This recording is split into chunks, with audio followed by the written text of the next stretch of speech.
Hello and welcome to a new tutorial. I'm Mr. 23 and today I'm going to tell you the story of this design, how I created everything here.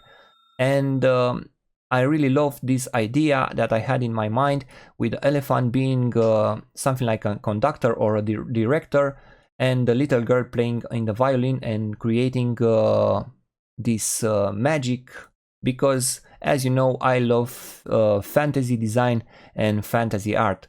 Alright, so let's begin. Usually, at least in Photoshop, I'm really organized. I like to organize my design parts in groups or folders, because this is a really faster way than having everything, random on the layers panel. Anyway, so we start with the background. First thing, we have this image, and I just applied a mask, and this is what I kept from the original photo. So it's really easy. Let's do it again. So we have this photo. We click on this little icon and then take the brush tool. Then let's increase the size of the brush, and with the black color selected, we paint and we hide, not erase, hide the sky. So this is the result. So this is the image with the sky, and I apply the same thing with a mask, and I hide the part of the bottom where it meets the grass part. Alright, next one is this one. I'm going to keep it at 100% so you can see it. So we have this image. So I did the same thing here with a mask, but this time I brushed the bottom part and the top part, and I set the blending mode to multiply, and this is the result. Then I applied a curve to darken everything a bit, right? So it's easy. You click on this adjustment icon and choose curves, and you just drag the top right slider to the bottom, and you are going to darken everything. Alright, so this is how I apply the curves, and then with the hue and saturation, I desaturate everything a bit more. So it's really easy. Just add a hue and saturation and just desaturate everything, and that's it. Then I added an orange highlight, but this orange highlight, it's added after I made the other parts of the design. But for the moment, let's keep it like that, because now it doesn't really make sense why we should add an orange highlight, but it will make sense later. Alright, next one, it's adding a fog where the sky meets the grass in the mountains part, and then I double click on this one and I apply the blend if. So this is done by holding Alt and drag this slider more to the right, and it will diffuse that color, in our case the brown color. Alright, so it's easy. You make a new layer, take a fog brush and just paint on the middle here, and you can change the color and cycle between a few colors, not just one color, and then double click and do that underlaying layer, the blend if, and that's it. Alright, so this is how I created the fog part here, and then after I finish with the background, I press Ctrl Alt Shift and I, and what it does, it makes a screenshot from everything that you have on the screen. So right click, convert it to a smart object, go to filter, blur gallery, and I chose from blur gallery tilt shift blur. Alright, I drag it to the bottom part, just like that, and apply a blur. I don't really remember which amount, something like 18% I think, and then just hit OK. So yeah, this is the background, and then I applied another orange highlight. This time it's the sun color. So let's do it again. So create a new layer, take the brush tool, and this time the soft round brush.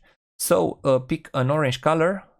Let's pick this one, and with the flow around 3% and blending mode set to color dodge, we are going to paint on this side of our sky or screen, and then double click and do the same thing with the blend diff, and hold Alt and drag the right slider more to the right, and this is the result. It looks really nice. Alright, so this is our orange highlight here, and we finish with the background part. And now let's move on to the other parts. I added some rocks. Those are the rocks that I have, and then on this rock I added a mask, and I used a brush to mask the bottom part to make it more realistic where it meets the grass. So let's do it again so you can see. Let's delete this mask and add another mask here on the bottom. Take again the brush tool, and this time we are going to use this brush, which is a grass brush, and I'm going to set the flow to 100%. And now with the black color I'm going to paint on the bottom, and yeah, this is the result. It looks like the grass covers the rock. So we have this rock, and then I just apply some filters to match the rock colors, and I wanted to match also the lights and shadows to the overall background. Alright, so first thing, I added brightness and contrast, and I made everything darker. So I decreased the brightness to minimum, minus 150%, and I used an inverted mask to keep the front of the rock as the way it was, and the bottom of the rock darker. So let's do this again. So add a brightness and contrast.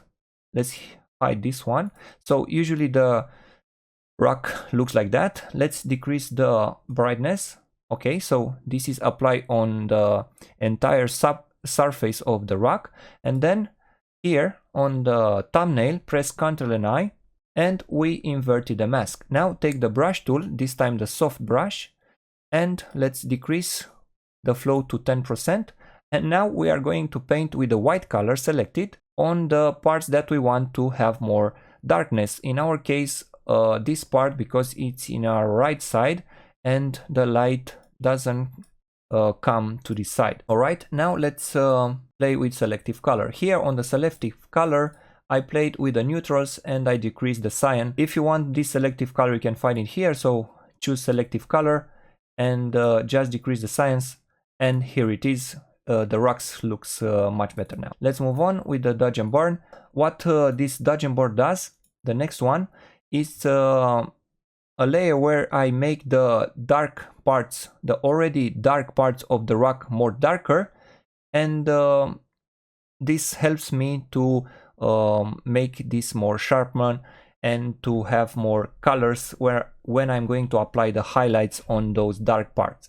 Alright, so for this type of dodge and burn, we go to layer, new layer, and here mode should be soft light and fill it with 50% gray. We are going to paint with black color where we have already the dark parts on our rock. So here the flow should be 2%, not too intense. So I'm going to paint on the dark parts of our rock. This is what I did here with the dodge and burn. Let's erase it.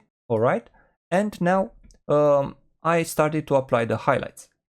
My method of highlights, it's really in all of my tutorials I use linear dodge for the highlights. I don't know if you saw the other tutorials that I have on my page, on my channel, but I explain there the way I do my highlights in a lot of tutorials.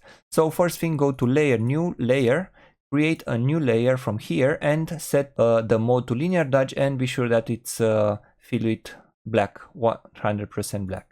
Alright, so now I'm going to set like a base for our highlights. So take the brush tool, make it bigger, and choose this orange from the sky, hold Alt, and click on any color that you want, or you can choose from here orange color.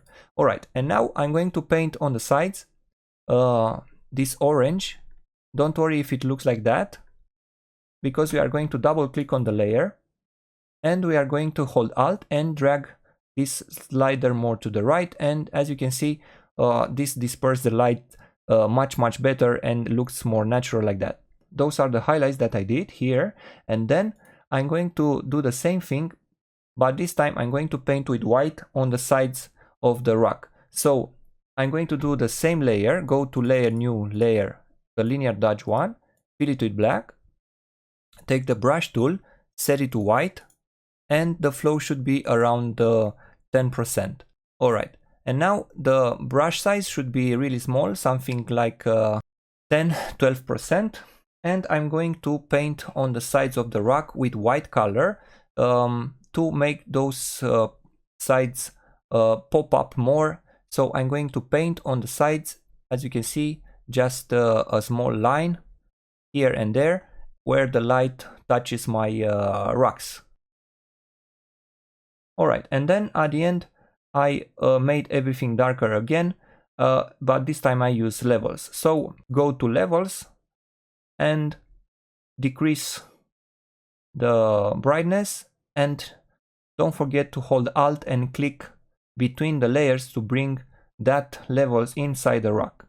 Alright, so we decrease the lights on our rocks, and then press Ctrl and I, and with the brush tool selected and the soft brush, we are going to paint on the sides, and we are making that part darker. Don't forget to change the color to white. We finish with the rocks, they look good, and now let's move on to our little girl. Here on the rocks I wanted to have a little girl singing, so we have this photo with the little girl. So this is our photo, it's already selected from this photo. So this is the original photo with this little girl singing on the violin, and I already selected her before, so we don't waste time in this tutorial. There are a lot of ways in selecting a subject. You can find many tutorials on my channel or on the other channels.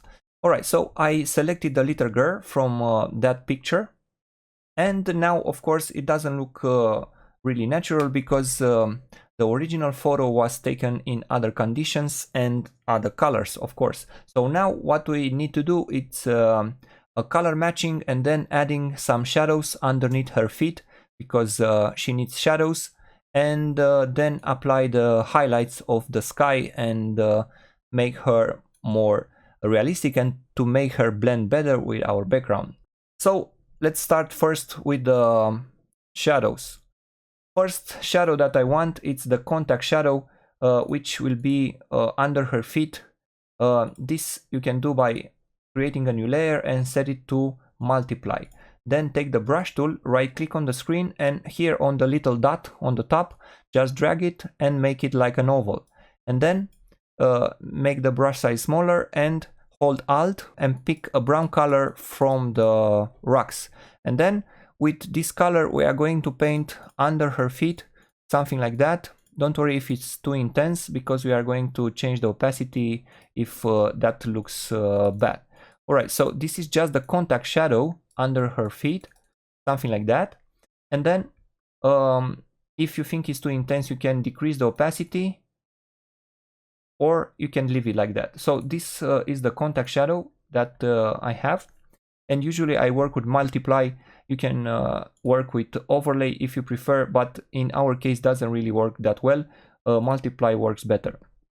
Alright, and then I made the other shadow. In our case we have the lights coming from this side. That means our shadow will be in this part. Alright, so let's move on with the other shadow, the bigger shadow. So this is the bigger shadow that we have under her feet and in our right side. Usually I do something like that. I create a new layer, hold Ctrl and click on the layer with the little girl, and on the newly created layer I press G to take the paint bucket tool, and I fill it with that color that we used on the shadows. So this is the shadow, and then I set the blending mode to multiply, this one, and then Ctrl T for the transformation and right click and flip it vertically. Alright, so I'm going to drag it under her feet and then press Ctrl T again and hold Ctrl and drag the corners. So this is usually how I create my shadows, and I noticed that in our case it looks really bad, but in other cases looks nice. So let's erase this one, and now for this tutorial I just painted using the overlay. So create a new layer, set it to overlay, take the brush tool, soft brush, and choose this dark brown color and just paint, having the flow set to 2-3%. Just paint under her feet, and you will have to draw the shadow. You have to imagine where the shadow should be, and you have to do it manually because the rocks have a lot of different heights, and if you use that shadow that I just show you, it doesn't look natural. Alright, so let's move on with the color matching or color blending. I changed the color of her dress, this blue. You can do that in a lot of ways. So one easy way is to add a hue and saturation adjustment layer. So go to adjustment layers and choose hue and saturation. Be sure that it's clipped inside this little icon, or click here to clip this hue and saturation inside the layer with the little girl, otherwise it will affect the whole document. Then hold Ctrl and click on the icon with the little girl. Alright, so you have selected the entire picture with the girl, and now if we are going to modify some adjustments here on the hue and saturation, it will modify everything, and we don't want to modify everything, we want to modify only the dress. So in our case, you have to take the lasso tool, hold Alt, and now we are going to deselect parts that we don't want. So just deselect parts that are with the hand, for example, this part, this part.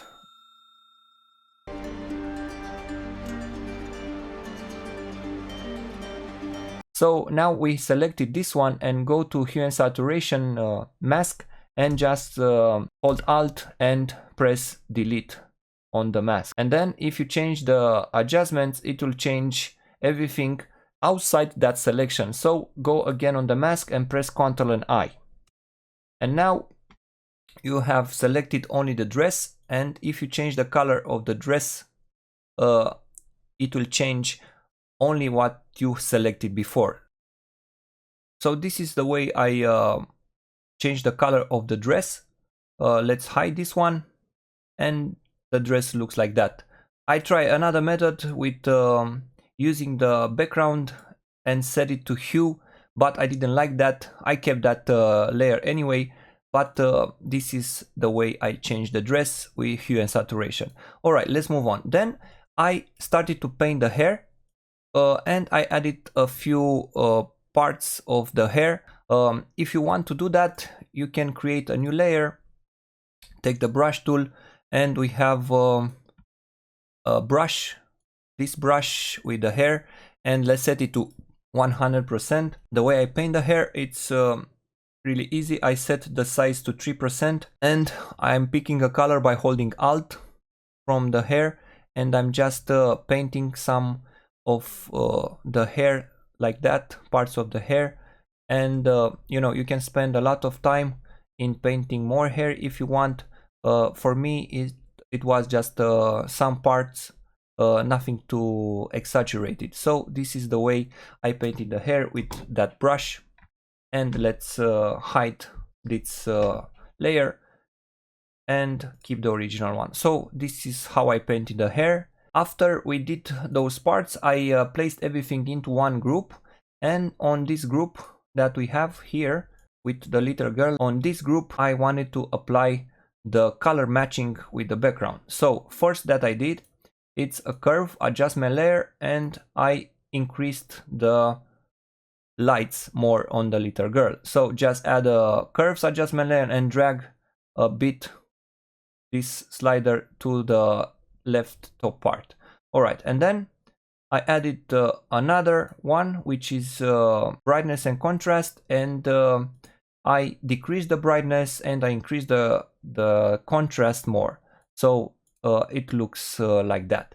And then I apply the same dodge and burn that I just showed you with the soft light and darken a bit the parts that already were darkened.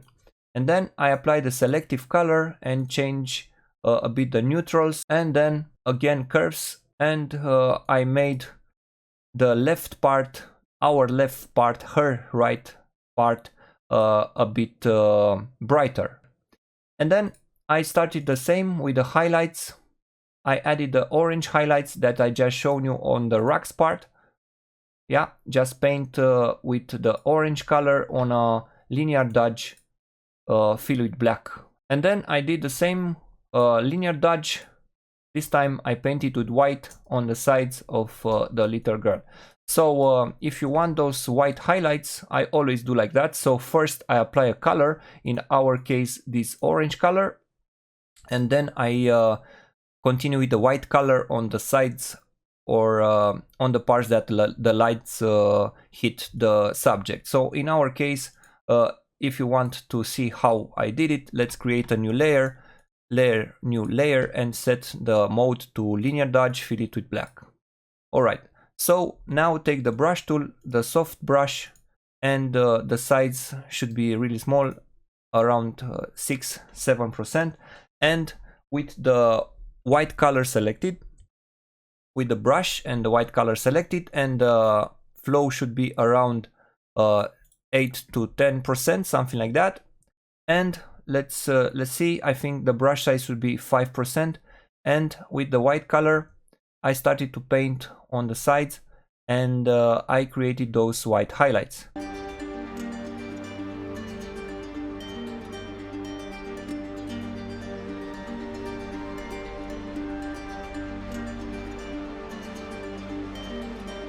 Yeah, so this is the way it looks after you finish with the white highlights. Now this orange highlights doesn't make any sense because we don't have the magic on top of the little girl, but after we are going to add that magic, it will make sense because that magic reflects some orange color on her right side. So for now we are going to leave it like that, unchecked. I added some grass here on the rocks in the front, this layer and this one. Next I added the elephant with the same things. First the elephant looks like that. So let's start with the shadows. Those are the shadows I painted, as I said, with the overlay, and you have to paint it yourself because otherwise the grass has different heights, and if you do the normal flip vertical shadow thing, doesn't look well, so you have to paint it yourself. So those are the shadows, set to overlay and paint it manually. Then let's move on to our elephant, and I added a selective color, and I changed the settings here to make the elephant more let's say orange look or a brown look to match our background. I made him darker with the brightness and contrast. Then with the curves I painted, I kept the top part brighter and the bottom part I kept it darker. Then I added the same dodge and burn, made everything darker on the darker side. Alright, and then with the highlights, the same thing, I added the bigger one, the base highlights, and of course double click on the layer, hold Alt, and in our case, even if it looked like that in the beginning with the orange, I hold Alt and I drag the right slider more to the right. And then I apply the same with the linear dodge, and I painted on the sides with an orange color. Then I apply the same thing with the white color I just showed you. It's easy, just paint with a small white brush on the sides. So those are the highlights that I did on the elephant, and then I applied more orange color. That will make sense in a second because we'll have that magic. And then I added this small stick here on the elephant, and I added a small shadow underneath that part of the stick, which is set to multiply. Usually the stick was like that, and I made a selection and I try to hide this part and it looks like the elephant is holding with his trunk that stick. Alright, so then I added some brightness. I made it actually I decreased the brightness, and I made this stick darker, and did the same thing with the dodge and burn and highlights with the linear dodge. Alright, so this was the stick part, and then let me show you in the front of our image I placed this grass. We have this one, and this one. We have 3 layers with the grass, and then I desaturated them by adding a hue and saturation, desaturated and change a bit the colors to match our background, and added a brightness and contrast to decrease the brightness to make them look more natural in our background. Okay, so now let's bring the highlights that we just hide before. So we have this orange highlight that I didn't tell you about. It's behind the elephant. It's a really nice highlight to have. You can do that by using the color dodge. It's easy, just create a new layer behind the elephant and set it to color dodge. Then take the brush tool, soft brush, and make the size bigger, and choose something like an orange color, and just start to paint behind the elephant, and it will make something like a glow behind him. Alright, and then when I finished with all those things, I made a screenshot of everything, Ctrl Alt Shift and I, and right click, convert to a smart object, and go to filter and choose camera raw filter. And on the camera raw filter I have those settings. You can copy or you can use your own. Usually when I do those types of designs, I decrease the highlights and the whites, and I increase the shadows and blacks. This is one thing that I do, and of course increase the contrast. And you can play with texture clarity in the haze. And then I decrease a bit the saturation, and I added some sharpening, noise reduction, color reduction, and I play with the color grading. The midtones and the highlights, I kept them to the orange side, and the shadows to the blue side. And on the effects, I added some grain and some vignetting. Alright, so this is the camera raw that we have.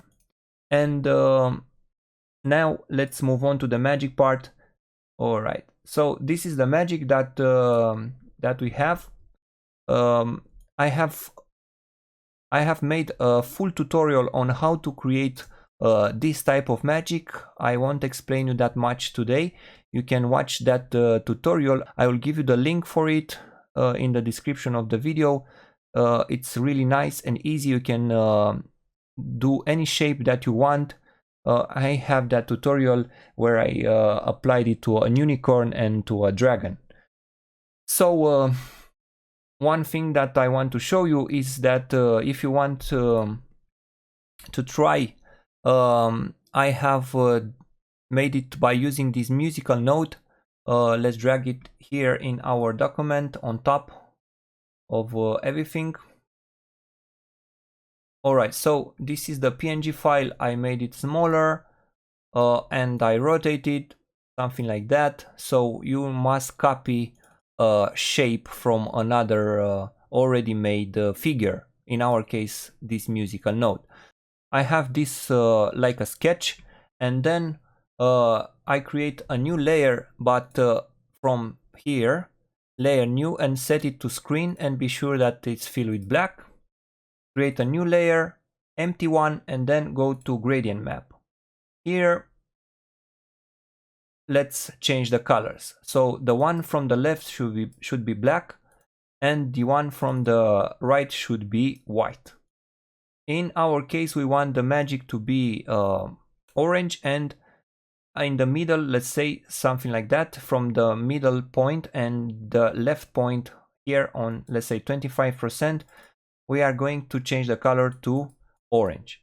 And then as you go to the right 2 more times, you decrease the color to a lighter color. So here I'm going to select a brighter color of orange, and here I'm going to select the brightest one, which is close to our white color. And now let's clip those two layers inside our screen layer. So hold Alt and be sure that you are clicking between.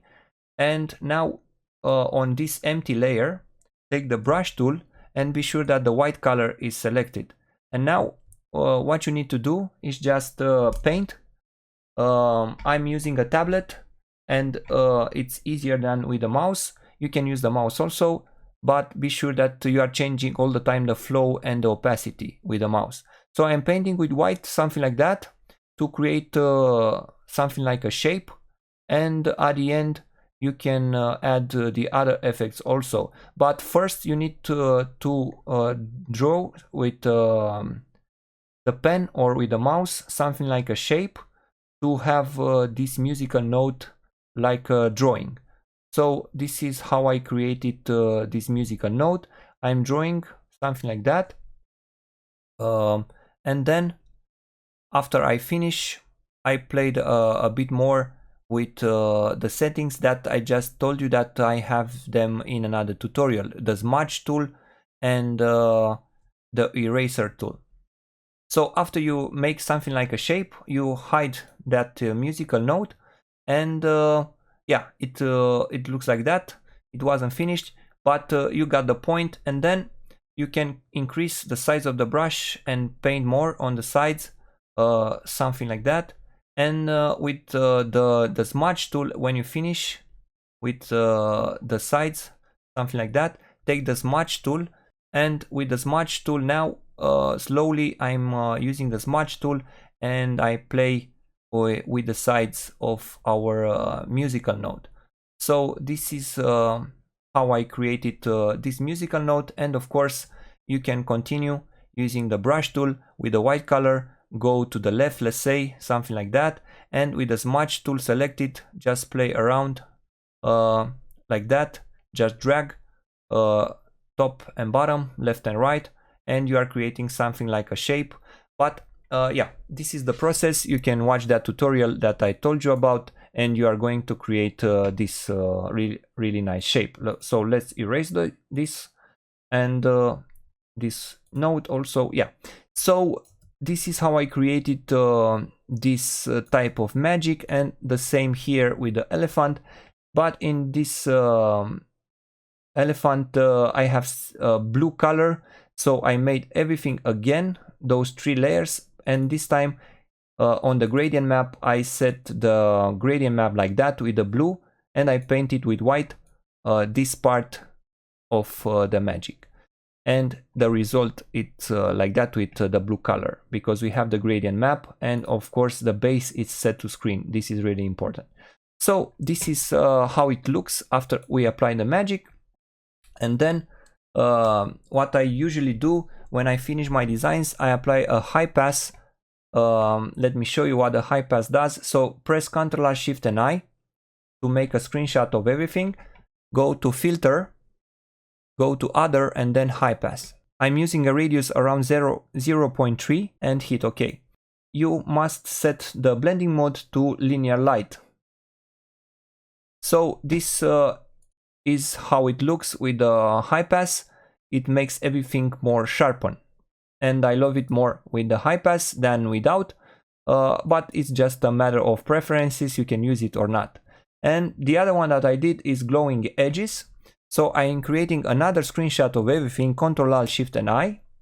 I'm going to this time to filter gallery, and I'm taking from stylize glowing edges, and the settings are 2, 2 and 6 here. Hit OK, and then set the blending mode to screen, and the opacity I set it to around 30%. Let me zoom in so you can see. So this is with the glowing edges, this is without. Let's see on the elephant. So this is with, this is without. I love it more with the glowing edges. And then I added some birds on the screen on the top part. I think it's a brush. You can find a lot of brushes with birds, because I saw that the stick is not that really visible, so I drew like a line, a white line.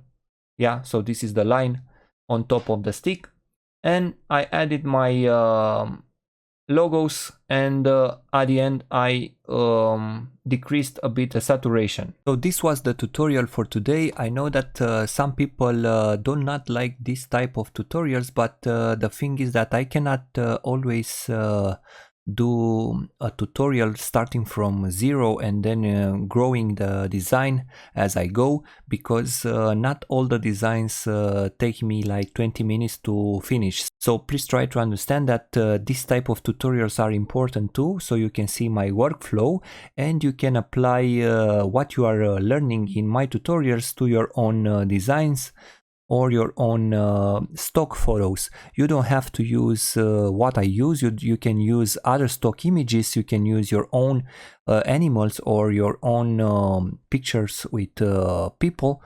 For example, the thing with tutorial is not to copy everything that I do regarding the stock photos.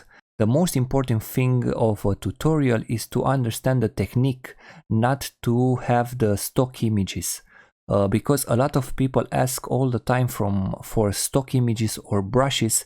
You need to understand that those are not that important. The important thing is to understand the steps and the entire process, because if you learn a process or a technique, you can apply it to as many designs as you want. So I really hope that you understand my workflow and the way I create my designs, so you can apply them to your own designs. So thank you so much for watching this tutorial, and see you next time.